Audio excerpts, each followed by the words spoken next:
This is Daniel Johnson for UN News. If ever the world needed to agree on stopping plastic pollution, it's now, supporters of a deal say. According to the UN Environment Programme, plastic production and waste is due to triple by 2060. In Geneva, where international talks are underway this week for a legally binding deal to stop plastic pollution, campaigners are also having their say. They include Shellan Saling from California, who's the interim chair of the Youth Plastic Action Network, or YPAN. Achieving an ambitious treaty is critical today because plastic impacts everything from climate change to people's health and much more besides, she explains. My name is Shellan Saling. I am the interim chair of the Youth Plastic Action Network, which is called YPAN. Great, and it's lovely to see you at the UN today. The sun is shining and you've brought your colleagues, your volunteers, your friends from the NGO while the plastic talks are happening tomorrow. Officially they start, but already today we've got some regional discussions. What's your key message to those gathering here? It is a massive meeting, 170 odd countries or so. It is a massive meeting and we are representing the youth front. Youth need a treaty that has plastic production cuts and, really reduction starting at the full life cycle, starting from extraction all the way to the end of life, because this treaty is critical for us and future generations. What is it about plastics in particular that you don't like? Plastic affects everything from climate change to health to fertility to even birth defects. It affects physical disabilities as well as invisible disabilities. People don't realize how much it actually impacts, and every single day we are impacted by plastic, and without production cuts it could get significantly worse. I think the UN Environment Programme has forecast that there will be a tripling of plastics between now and 2060 unless we come to an agreement. So obviously we need it to happen quickly, but we need to know what alternatives there are. How are we going to get that kind of knowledge out there? Yeah, that's a great question. I think a big thing is education and capacity building, but also financing as well.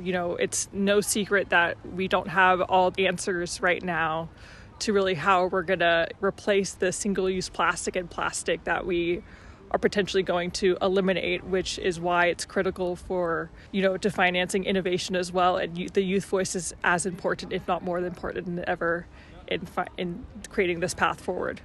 Last question to you then. Please tell us a bit more about your organisation. You've got a bunch of youth here today and it's great to see some young people at the UN, and you've been unfurling a wonderful banner made of plastics, perhaps? So as I mentioned, I'm the interim chair of the Youth Plastic Action Network, which is a youth constituency. It's kind of a fancy way of saying a coalition per se, but it's more than that. There's many different youth constituencies across many different processes. This is formed through the Children and Youth Major Group to UNEP, which is the official youth mechanism for the UNEP program. But we decided, along with several other organizations, that it's best to create its own dedicated youth constituency for this process because plastic is such a big topic. So today we are here also with the International Secretariat for Water and the Swiss Agency for Development and Cooperation, and we are celebrating the launch of the Youth Plastic Action Network.